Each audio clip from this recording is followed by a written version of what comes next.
Alguma vez, no silêncio da sua noite, você já se perguntou: se Deus é amor infinito, por que algumas pessoas não são salvas? Essa é uma pergunta que tem o poder de incomodar a mente e ferir o coração. Não é uma dúvida que surge por acaso, nasce onde há honestidade e desejo de entender. Se o amor divino alcança o universo inteiro, por que existem vidas que parecem escapar da sua luz? Hoje vamos caminhar por essa estrada difícil, com coragem e ternura. Vou expor 7 perfis que, segundo as Escrituras, correm risco real de não alcançar a salvação. Não é um julgamento público, é um convite ao exame sincero da alma. Antes de seguir, convido você a um pequeno ato de fé prática. Curta este vídeo, inscreva-se no canal e compartilhe esta mensagem com alguém que precisa ouvir. Cada gesto ajuda a levar uma verdade que pode salvar.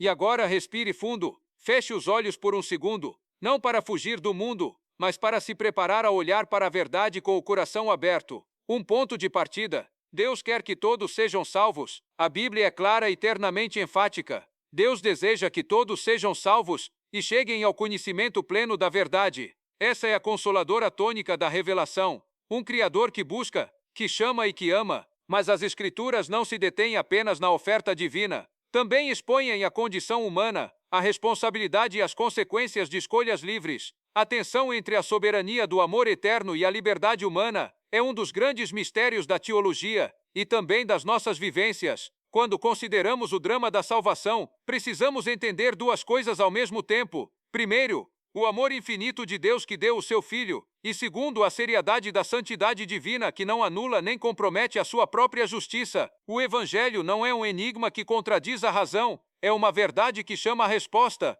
E é essa resposta que muitas vezes falta a quem permanece fora do caminho. Atenção, presença religiosa não é sinônimo de salvação, uma advertência inicial e essencial. Frequentar igreja, ocupar cargos eclesiásticos, doar generosamente, batizar-se e usar linguagem piedosa não garantem salvação. Jesus mesmo fez um alerta terrivelmente honesto. Haverá quem diga Senhor, Senhor e ouvirá nunca vos conheci, apartai-vos de mim, malfeitores. Mateus 7:21-23. Não é hipocrisia inventada, é o eco de um mestre que conhece o coração humano. Portanto, se este texto está chegando até você por ser membro de uma congregação, não fique tranquilo na aparência, use isso como incentivo para revisar a autenticidade da sua fé. A verdadeira conversão se manifesta em vida, humildade, arrependimento, amor e frutos. O dia do juízo nos chama hoje a ser reais.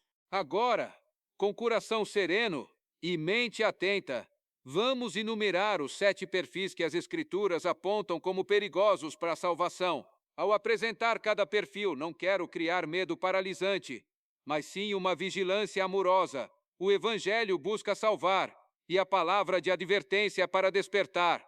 Os incrédulos, os que buscam salvação por outros meios, os hipócritas, os autojustificadores, orgulho religioso, os apóstatas, os blasfemos contra o Espírito Santo, os já falecidos sem ter recebido a fé. Em cada tópico vou expor a razão bíblica, ilustrar com exemplos concretos e terminar com uma aplicação. O que você pode fazer para não se enquadrar nesse perfil, ou para ajudar alguém que esteja.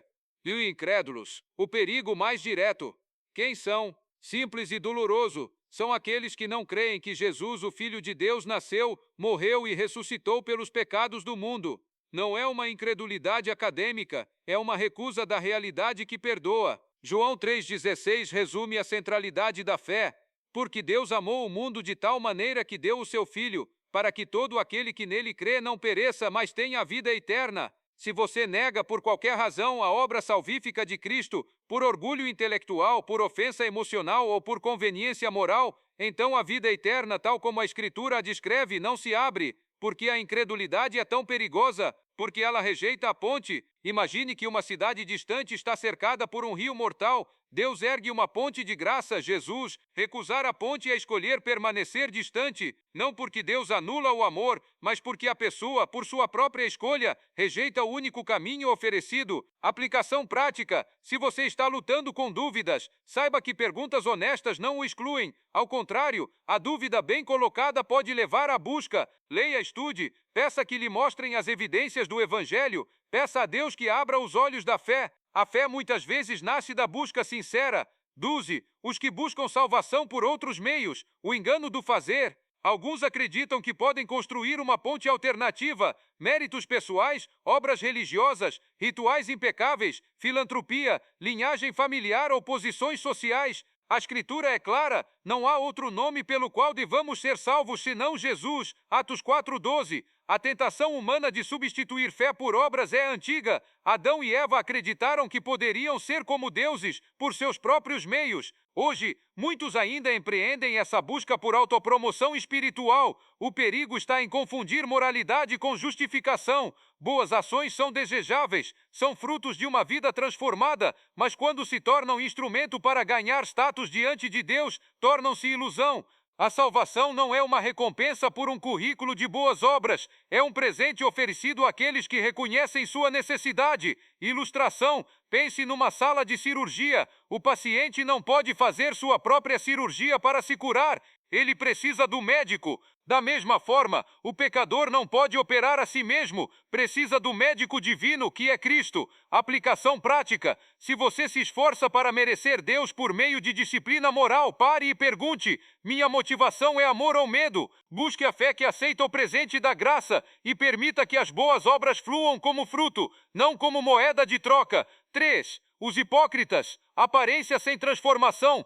Hipocrisia: vestir fé por fora, mas manter o mesmo interior. Jesus foi particularmente severo contra os fariseus e mestres da lei que fechavam o reino dos céus, e nem eles entravam. Estar na porta do reino não é o mesmo que entrar. Muitos se tornaram mestres das formas, rituais bem executados, palavras certas, controle de imagem, mas o coração permanece entucado. Hipocrisia pode ser mais perigosa que a incredulidade, porque aparenta proximidade com Deus. Pessoas hipócritas frequentam cultos, dão ofertas, rezam em público, mas praticam injustiça, orgulho e frieza no cotidiano. A fé pública sem fruto privado é um teatro. Jesus chamou isso de cessar do poder da verdadeira religião. Exemplo prático: alguém que no púlpito declara amor, mas em casa exerce controle, violência ou desrespeito. Alguém que critica o pecado alheio enquanto vive em hábito secreto de repetição. Aplicação prática: examine suas motivações. A fé tem fruto, há arrependimento quando se erra. A autenticidade nasce quando confessamos hipocrisia e buscamos transformação pelo Espírito. Não tema a autocrítica, ela é o primeiro passo para a cura. 4. Os autojustificadores. O orgulho religioso que cega. Aqui nos aprofundamos num tipo de pessoa cuja situação é tão perigosa quanto sutil. Aquele que acredita que é justo por si mesmo. Não estou falando do hipócrita que finge. Falo do que realmente acredita que merece a salvação. Ele compara suas ações com as de outros e conclui: sou melhor do que muitos, portanto estou seguro. O fariseu da parábola de Lucas 8 vive dentro de muita gente, às vezes dentro de nós mesmos. Ele diz: Senhor, obrigado porque não sou como os outros homens, e volta para casa condenado, enquanto o publicano que mal ousa erguer os olhos ao céu sai justificado. A autojustificação é mortal porque remove a necessidade da graça. Ela não nega Cristo, mas o torna apenas um detalhe. É a raiz da arrogância espiritual que impede o arrependimento. Pessoas assim não choram por seus pecados porque se julgam quase perfeitas. Não se examinam, não se quebram, e por isso não mudam. Aplicação prática: pergunte-se: quando foi a última vez que admiti um erro? Quando foi a última vez que pedi perdão, não apenas a Deus, mas a alguém? Quando foi a última vez que me vi pequeno diante da cruz? A salvação não entra por portas erguidas em orgulho, ela entra por portas abertas em humildade. 5. Os apóstatas, aqueles que voltam atrás depois de conhecerem. Aqui tocamos um ponto profundamente triste. O apóstata não é alguém que nunca creu, é alguém que conheceu, caminhou, provou e depois rejeitou. Pedro descreve isso de forma impactante em sua segunda carta. Quem retorna às antigas corrupções após conhecer a justiça se torna pior do que era, como o cão que volta ao vômito, como o porco lavado que retorna à lama. A apostásia não é um tropeço momentâneo. Todos tropeçamos, todos erramos. A apostásia é abandono consciente, deliberado, racional, é a decisão de virar as costas ao Evangelho. Esses indivíduos podem permanecer anos na igreja, tomar ceia, participar de ministérios, mas nunca tiveram raiz verdadeira. Quando a verdade exige renúncia, eles recuam. Exemplo concreto: alguém que viveu intenso fervor emocional, mas nunca abraçou o discipulado. Quando veio a pressão, a sedução, a perseguição ou o amor ao mundo, abandonou Cristo, e não como quem cai e se arrepende, mas como quem troca de lado sem remorso. Aplicação prática: examine profundidade. A fé que se sustenta não é apenas emocional, é enraizada em convicção, em palavra, em prática. Nutra a raiz, alimente sua fé com estudo, oração e comunidade. A firmeza nasce da constância. 6. Os blasfemos contra o Espírito Santo, o pecado imperdoável. Este é talvez o tópico mais temido.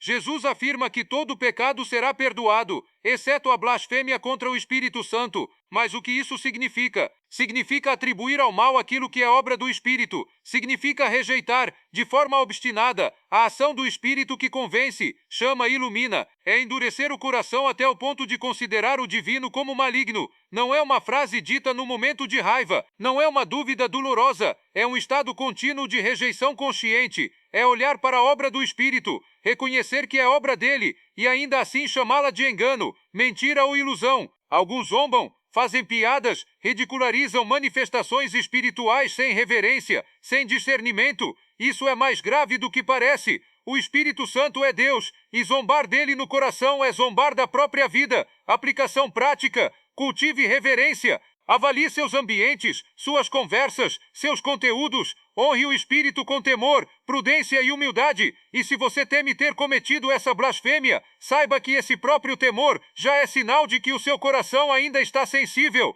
Quem comete tal pecado nem sente remorso. 7. Os que já morreram sem a fé, a impossibilidade do retorno. Por mais duro que seja admitir, a Bíblia é clara. Após a morte, não há mais oportunidade de salvação. Não existe oração que altere o destino eterno de alguém que já partiu. Não existe purgatório. Não existe segunda chance após o último suspiro. Aos homens está ordenado morrerem uma vez, vindo depois disso o juízo. Hebreus 9:27. Por isso o evangelho é urgente. Por isso Cristo enviou discípulos ao mundo todo. Porque a vida é curta, frágil e incerta. E a eternidade é longa demais para ser ignorada. Aplicação prática: fale de Cristo enquanto é tempo. Ore pelos vivos. Alcance os que respiram. A morte sela a decisão, mas enquanto há vida, há esperança, o arrebatamento, a verdade que desperta. Agora que examinamos os 7 perfis, vamos avançar para um dos temas mais urgentes e mal compreendidos da fé cristã: o arrebatamento, um evento futuro, profético,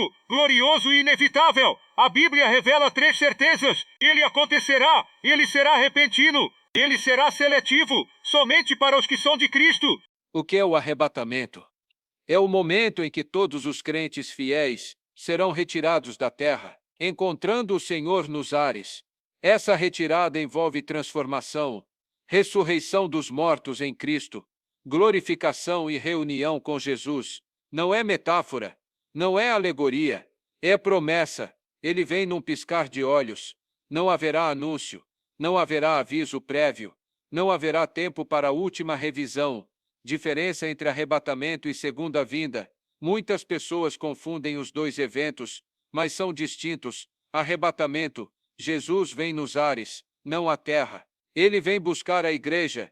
É súbito, invisível ao mundo. Acontece antes da tribulação. Segunda vinda: Jesus pisa na terra, visível a todos. Ele vem com a igreja, não para a igreja. Vem para julgar e reinar. Acontece após a tribulação. Confundir os dois é perder a urgência do primeiro. Quem será arrebatado? Não serão os bons cidadãos, não serão os religiosos de domingo, não serão os que acreditam que Deus existe, serão os que nasceram de novo, entregaram a vida a Jesus, deixaram praticar o pecado, perseveraram na fé, aguardam a vinda do Senhor com vigilância. Jesus não vem buscar simpatizantes, vem buscar discípulos. E quem ficará? Os que ficarem enfrentarão o caos global, a ascensão do anticristo, perseguição, engano espiritual, fome, violência e a maior tribulação já vista na história da humanidade. Não haverá segunda chance. O arrebatamento é único.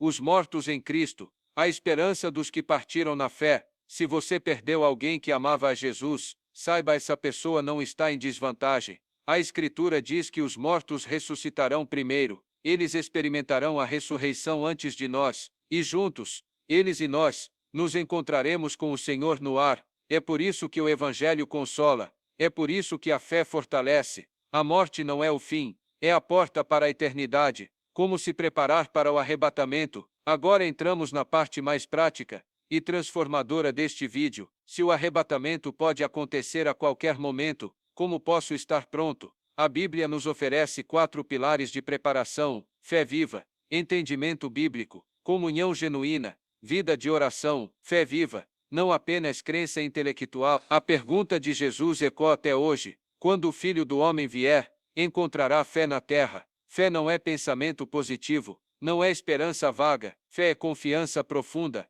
obediência, dependência. Uma fé viva produz transformação, ela muda a linguagem, postura, decisões, prioridades. Ela renova a mente e redireciona o coração. Para se preparar para o arrebatamento, examine sua fé, é viva ou é decorativa? De entendimento bíblico. Alimento diário da alma. Não existe crente forte sem Bíblia. Não existe firmeza sem palavra. Não existe maturidade sem estudo. A Escritura é o mapa da fé, o filtro do engano, a base da verdade. Em dias onde o mundo se curva diante de doutrinas distorcidas e espiritualidade superficial, estudar a Bíblia é um ato de resistência espiritual. Leia, medite, memorize, compare versões, pergunte, aplique. Cada capítulo lido é uma porta que se abre para discernimento. 3. Comunhão genuína. Ferro afia ferro.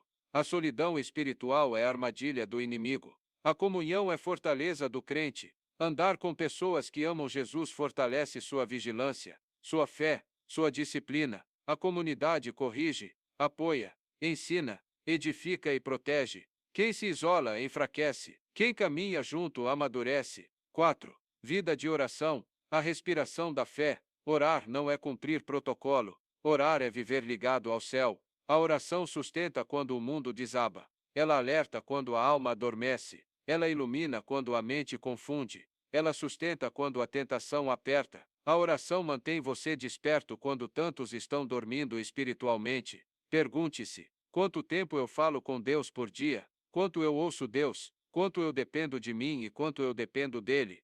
Os sinais dos últimos dias. E o chamado de Deus para a vigilância. Depois de entendermos os pilares que preparam o coração para o arrebatamento, surge uma pergunta inevitável: como viver então nos tempos finais? Jesus mesmo respondeu. Ele não quis que vivêssemos com medo, mas com consciência. Ele não quis que fôssemos paranoicos, mas atentos. O Senhor deixou 3 orientações decisivas para cada cristão nestes dias de crescente escuridão espiritual: seja encontrado vigilante, seja encontrado sóbrio, sem os excessos e ansiedades da vida. Esses 3 conselhos, se praticados, moldam o tipo de vida que Deus deseja ver quando Cristo voltar. Seja encontrado fiel, fazendo o que ele mandou. Jesus declarou: bem-aventurado o servo que for encontrado fazendo assim quando o seu Senhor voltar. O que significa fazer assim? Significa ser encontrado fiel no propósito, obediente à missão, ativo no reino, não relaxado, não desviado, não acomodado, fiel. A missão que Cristo confiou à igreja inclui pregar o Evangelho, mesmo em um mundo cada vez mais resistente. Fazer discípulos, não apenas admiradores, mas imitadores de Jesus. Viver em santidade, não superficial, mas de coração. Servir ao próximo, revelando o caráter do Mestre. Quando Jesus voltar, ele não buscará quem conhecia versículos de cor, mas quem viveu o Evangelho na prática. A fidelidade é a marca dos que realmente amam. Seja encontrado vigilante, não dormindo espiritualmente. Jesus disse: vigiem, porque não sabem quando o dono da casa voltará. Ele não fala de um sono físico, mas espiritual. Há muitos crentes que estão acordados no corpo, mas dormindo na alma, dormindo nas tentações, dormindo nos costumes do mundo, dormindo diante do pecado, dormindo na indiferença. O mundo hoje está saturado de distrações e entretenimento vazio, obsessão por status, vícios emocionais, comparações sociais, pressões culturais que tentam enterrar nossa fé. O inimigo sabe que, se ele não puder destruir você, tentará distrair você. Vigiar é filtrar o que entra na mente, controlar o que ocupa o coração, cortar o que alimenta. 3. Seja encontrado sóbrio, não sobrecarregado pelos excessos e ansiedade. Jesus alertou: tenham cuidado para que os seus corações não fiquem carregados pelos excessos, pela embriaguez e pelas preocupações desta vida. Veja, Ele fala de 3 inimigos silenciosos: excessos aprisionam, os vícios escravizam, a ansiedade sufoca a fé. Muitos cristãos não se afastam de Deus por maldade, mas por sobrecarga, por viverem correndo, tentando segurar o mundo nas mãos. A mente pesada empurra o espírito para baixo. Jesus não quer ver você afogado na vida. Ele quer ver você firme na eternidade. O mundo atual, um espelho dos dias de Noé e aos dias de Ló. Naquele tempo, as pessoas comiam, bebiam, trabalhavam, casavam-se, construíam, prosperavam, mas tudo isso sem Deus. Não eram necessariamente tempos de maldade absoluta. O perigo não é apenas o mal escandaloso, mas a vida comum sem Deus. É isso que se observa hoje. O mundo inteiro vivendo como se Deus fosse irrelevante. E como aconteceu com os povos antigos, o julgamento chegou quando ninguém esperava, porque estavam distraídos demais para perceber os sinais. O futuro próximo, tempos difíceis, mas esperança para os fiéis. Paulo, em 2 Timóteo 3, descreveu com precisão chocante a sociedade dos últimos dias. Ele disse que as pessoas seriam egoístas, arrogantes, ingratas, insensíveis, amantes do prazer, sem domínio próprio, traidoras, violentas, amantes de si mesmas, e até religiosas, porém negadoras do poder de Deus.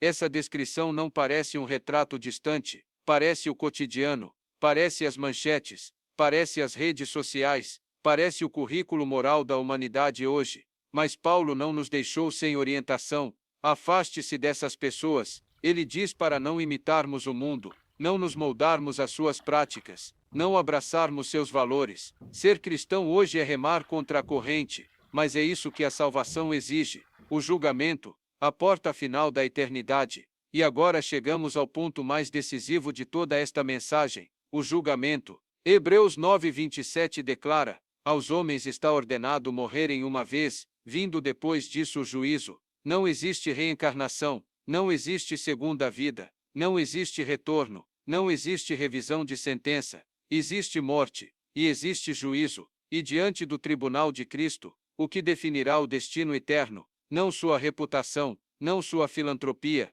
não sua religião, não seu currículo de boas obras. A única pergunta que ecoará diante da eternidade será: o que você fez com Jesus Cristo? Essa é a pergunta que separa salvos e perdidos. Essa é a pergunta que define céu ou inferno. Essa é a pergunta que pesa mais que todos os mundos. A cruz, a única esperança da humanidade.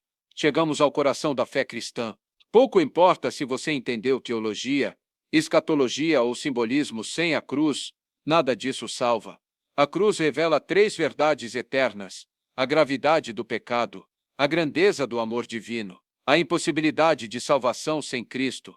A cruz mostra que o pecado não é leve. Mostra que não somos boas pessoas que precisam de pequenos ajustes. Somos pecadores que precisam de redenção. Por isso Jesus não veio como um conselheiro moral, mas como um cordeiro sacrificado. A mensagem da cruz é loucura para quem se perde, mas é poder para quem crê. A cruz é a linha divisória entre vida e morte, entre culpa e perdão, entre condenação e esperança, a ilusão da bondade humana, porque ela não salva. O mundo diz: eu sou uma boa pessoa, eu não faço mal a ninguém, eu ajudo os outros, eu sou melhor do que muita gente. Mas a Bíblia diz: todos pecaram, o salário do pecado é a morte. Não há um justo sequer. Ninguém entra no céu porque foi bom, entramos porque Cristo foi perfeito. Ninguém entra no céu porque fez o bem, entramos porque Jesus pagou o preço do mal. Ninguém entra no céu porque viveu corretamente, entramos porque o sangue de Jesus nos purifica. Se fosse possível salvar-se por bondade, Cristo não precisaria ter morrido. A humanidade hoje, mais perto do juízo do que imagina. Vivemos a era mais violenta dos últimos séculos. Guerras, genocídios, terrorismo, abuso infantil, corrupção, crueldade. As estatísticas são assustadoras. Mas mais assustador é o estado espiritual da humanidade. Corações frios, mentes orgulhosas, sociedades que rejeitam Deus mas abraçam toda forma de engano. O mundo não está progredindo moralmente. Ele está caminhando para a colheita final, e o arrebatamento pode acontecer a qualquer instante, antes do próximo nascer do sol, antes do próximo batimento do seu coração. Diante de tudo isso, você está pronto? Aqui deixo as perguntas mais sérias deste vídeo. Você seria arrebatado se a morte o alcançasse esta noite? Onde sua alma estaria? Você está vivendo como discípulo ou como simpatizante? Sua fé é viva ou só decorativa? Há arrependimento ou só hábitos religiosos? Cristo é seu Senhor ou apenas uma referência moral? Nada neste mundo, absolutamente nada, vale mais do que o destino da sua alma. O apelo final: entregue sua vida a Cristo hoje. Se enquanto você ouvindo este texto, algo dentro do seu coração queimou, se alguma parte de você percebeu que precisa mudar, se você se enxergou em algum dos 7 perfis, se você sente o convite do Espírito Santo, não endureça o coração. A salvação está disponível agora. A graça está disponível agora. O perdão está disponível agora. O amor está disponível agora. A vida eterna está disponível agora. Uma oração para você repetir. Se você deseja entregar sua vida a Jesus, ore assim: Senhor Jesus, eu reconheço que preciso de Ti. Reconheço que sou pecador e que não posso me salvar sozinho. Eu creio que Tu morreste na cruz por mim e ressuscitaste para me dar vida eterna. Hoje eu entrego meu coração, minha alma, minha história e meu futuro a Ti. Perdoa meus pecados, transforma minha vida e escreve meu nome no livro da vida. A partir de hoje, eu te declaro meu único Senhor e Salvador. Amém. Se você orou essa oração com sinceridade, algo eterno começou dentro de você. Meus queridos, este vídeo foi longo, mas porque sua alma é preciosa demais para ser tratada com superficialidade. A eternidade é real. O arrebatamento é real. O julgamento é real. A cruz é real. E o amor de Deus é infinitamente real. Que esta mensagem desperte você, fortaleça você e aproxime você do único que pode salvar, Jesus Cristo. Antes de encerrar, deixo meus pedidos finais com carinho. O a repetir, curta este vídeo. Isso ajuda a alcançar outras vidas. E inscreva-se no canal. Vamos caminhar juntos na fé. Compartilhe com alguém que precisa muito ouvir isso hoje. E lembre-se, o amor de Deus não falha. A graça dele não se esgota e os braços dele continuam abertos. Que o Senhor te guarde, te fortaleça e te prepare para o grande dia. Que a paz, a sabedoria e a presença de Deus encham sua vida. Até o próximo vídeo. Fique na paz e fique firme.